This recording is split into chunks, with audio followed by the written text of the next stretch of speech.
हम ये कहते हैं कि संतुलन पूर्वक हम सारा उत्पादन ले रहे हैं। और 5 प्रकार के संतुलन होते हैं: जल संतुलन, वायु संतुलन, ताप संतुलन, उर्वरता संतुलन और ऊर्जा संतुलन। अब मेरे पास बहुत ग्राहक वर्ग आता है, तो उसके लिए हमारे पास बहुत सारे किसानों का गठजोड़ हो गया है। जो भी लाइक माइंडेड लोग हैं, जो ऑर्गेनिक खेती माने इस तरह की प्राकृतिक खेती को करने के लिए तैयार हो जाते हैं, वो अगर प्रोसेस करते हैं तो उनकी हम मदद कर पाते हैं। वो हमारे यहाँ रख जाते हैं, हम उनसे नगद ले लेते हैं, हम अपना धीरे धीरे उसको बेचते रहते हैं। इस तरह से बहुत सारे किसानों को जोड़ लिया है। कुआं प्यासे के पास नहीं जाता है, प्यासा कुएं के पास आता है। मार्केट जाना ही किसान के लिए दुखदाई है। कोई बीज कंपनी आपको कहीं कमज़ोर मिली? दिन दूनी रात चौगुनी फलती है, फूलती फूलती है। खाद बेचने वाले दिन दूनी रात चौगुने फूलते फलते हैं। ट्रैक्टर बेचने वाले रात दिन फलते फूलते हैं। और इनका ग्राहक कौन है? किसान। सूखे केले कुख्यात बुंदेलखंड में किसानों की हालत किसी से छिपी नहीं है, लेकिन यहाँ कुछ किसान ऐसे भी हैं जिन्होंने पथरीली और प्यासी ज़मीन में तरक्की की फसल उगाई है। कई किसान तो ऐसे हैं जिनसे अमेरिका, ऑस्ट्रेलिया और इजराइल जैसे प्रगतिशील देशों के किसान खेती के नए गुर सीखने आते हैं। बांदा जिले के बड़ोखर गांव में रहने वाले प्रेम सिंह ऐसे ही एक किसान हैं। इनसे देश ही नहीं विदेश से भी किसान मुनाफे वाली खेती का तरीका सीखने आते हैं। मेरा नाम प्रेम सिंह है, मैं बड़ोखर खुर्द गांव का रहने वाला हूं। मैं इलाहाबाद विश्वविद्यालय से पोस्ट ग्रेजुएट हूं दर्शन से। फिर इसके बाद चित्रकूट ग्रामोदय विश्वविद्यालय से MBA रूरल मैनेजमेंट में किया। और 1987 से मैं खेती में आ गया था। तब से मैं लगातार किसान हूँ। देखिए, हम अगर बहुत कम शब्दों में खेती के अपने तरीके को कहें तो हम ये कहते हैं कि संतुलन पूर्वक हम सारा उत्पादन ले रहे हैं। और 5 प्रकार के संतुलन होते हैं: जल संतुलन, वायु संतुलन, ताप संतुलन, उर्वरता संतुलन और ऊर्जा संतुलन। तो हमारे जो खेती करने का तरीका है, उसमें जितना पानी लेते हैं उससे ज़्यादा पानी रिचार्ज करते हैं।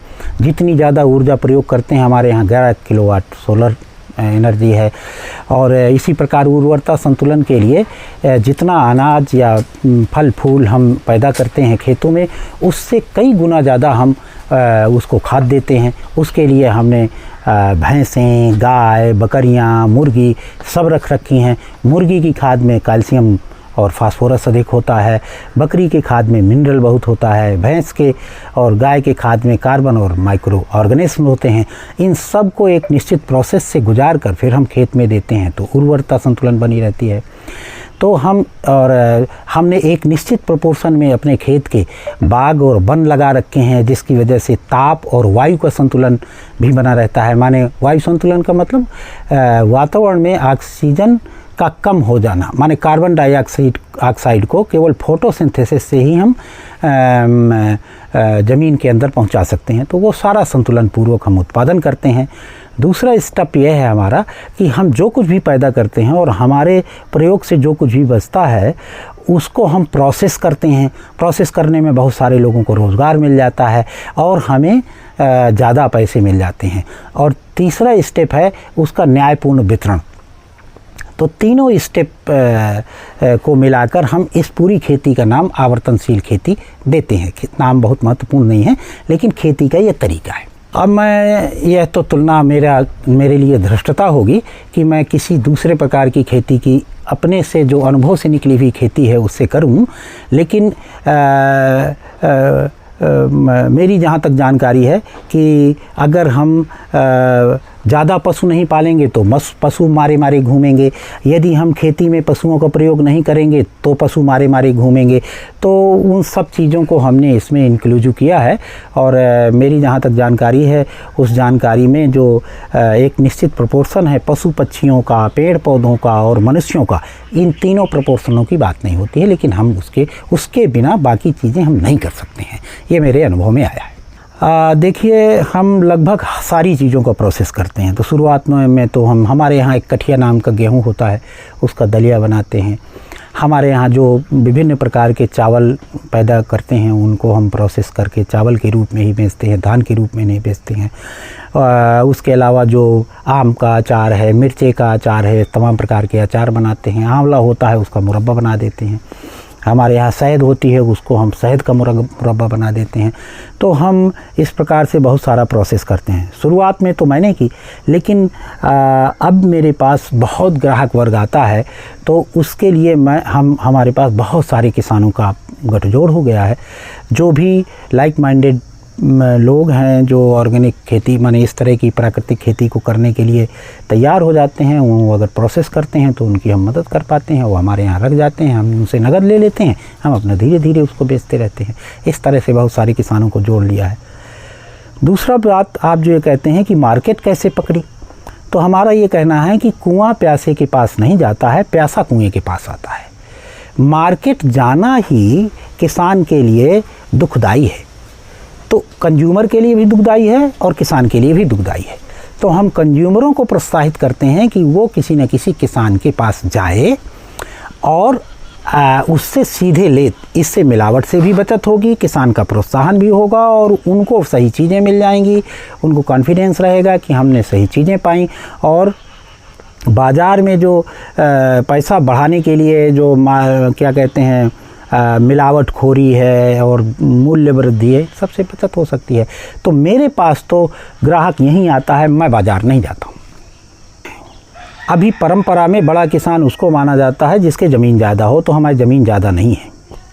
हमारे उत्तर प्रदेश में सीलिंग एक्ट लागू है, कोई भी काश्तकार 12 एकड़ से ज़्यादा ज़मीन नहीं रख सकता है, इसलिए उन अर्थों में तो बड़े किसान नहीं हैं। दूसरा अर्थों में कि हम जितना आय और व्यय में हमारे संतुलन है, हमारे पास कर्ज नहीं है, यह हम कह सकते हैं हमारी ज़िंदगी सुकून से चल रही है बिना कर्ज के। इस मामले में हम ठीक ठाक हैं। एक नेक्सस है और परसेप्शन क्रिएट किया जाता है कि पूरे बुंदेलखंड में पानी नहीं है।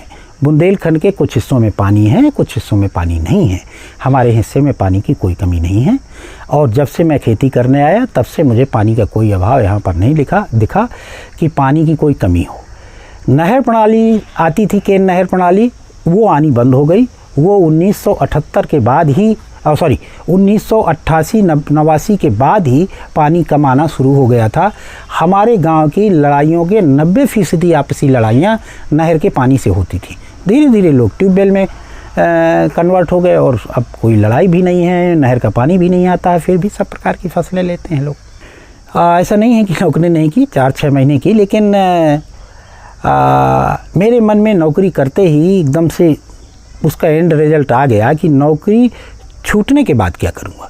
तो जितने छूटे हुए नौकरी या रिटायर्ड लोग थे, बड़े बड़े अधिकारी थे, इनको देखने के बाद उस लाइफ स्टाइल से मैं संतुष्ट नहीं हुआ। तो मेरे मन में एक पता नहीं कैसी, मैं उसको व्याख्या नहीं कर पाता हूँ, लेकिन मुझे वहाँ मन लगना बंद हो गया और मेरे मन में ये तुलना आई कि इतना पैसा तो हम 5-10 साल के परिश्रम के बाद परमानेंट हमारी इनकम हो जाएगी। हम रिटायरमेंट के बाद एक थके हारे और निष्क्रिय व्यक्ति की तरह जीने से अच्छा है उत्साहपूर्वक पूरा जीवन काटा जाए। हमारे पास फलों में आम, नींबू, संतरा, आंवला, कैथा, इमली, जामुन, सब प्रकार के फल हैं, नींबू, संतरा, मौसमी। और इसी प्रकार फसलों में हम अपने भर के लिए तेल पैदा कर लेते हैं और दोनों प्रकार का तेल, कभी कभी तो तीनों हो जाता है, तिल का भी तेल हो जाता है। इस साल नहीं हुआ। तो अलसी है, सरसों है, इसी तरह दालें हैं हमारे पास। मूंग अभी कटने वाली है 15 दिन के बाद, और मसूर भी होती है, चना भी होता है और अरहर भी होती है। तो सब प्रकार की दालें हैं। अनाज अपना माने भारतवर्ष में अनबीटेबल क्वालिटी का अपने पास गेहूं होता है जिसको कठिया कहते हैं। उसके अलावा नर्मदा गेहूं भी हमने बचा रखा है अपना, वही पारंपरिक गेहूं, बहुत ही पौष्टिक, बड़ा सुपाच्य गेहूं है, सब हम पैदा कर लेते हैं। और धान में सुगंधित धान अपने खाने भर के लिए पैदा कर लेते हैं, 2-4 बोरा, 10 बोरा जो बचा तो जो हमारे अब तो मैं ग्राहक भी नहीं कहता हूँ, वो मित्र लोग आते हैं वही ले जाते हैं। देखिए, घाटे का सौदा है, ये मिसकंसेप्शन क्रिएट किया जा रहा है, ये भी एक तरह से षड्यंत्र है। अब देखिए ना, कोई बीज कंपनी आपको कहीं कमज़ोर मिली, दिन दूनी रात चौगुनी फलती है, फूलती है। खाद बेचने वाले दिन दूनी रात चौगुने फूलते हैं। ट्रैक्टर बेचने वाले रात दिन फूलते हैं। और इनका ग्राहक कौन है? किसान क्यों कमज़ोर हो रहा है? तो यह एक पॉलिसी लैकुना है घाटे का घाटा कभी नहीं होता है। एक दाने से हज़ारों दाने पैदा करने वाला कैसे घाटे में हो जाएगा। तो दिमाग में ये भरा जा रहा है पिछले 30-40 वर्षों से किसानों के, और उसको किसान भी मिसगाइड हुए हैं और खेती के तरीके को ऐसा बदल लिया है कि उनका पैसा जहाँ नहीं जाना चाहिए वहाँ चला जाता है, जहाँ रहना चाहिए वहाँ नहीं रहता है। तो एक ही ट्रिक है कि खाद, बीज, पानी, ऊर्जा और विचार, इन 5 चीज़ों में अगर किसान स्वावलंबी होगा तभी वह मुनाफे की खेती कर पाएगा। अगर खाद, बीज, पानी, ऊर्जा में से कोई भी चीज़ पैसे से खरीदेगा वो घाटे में ही रहेगा।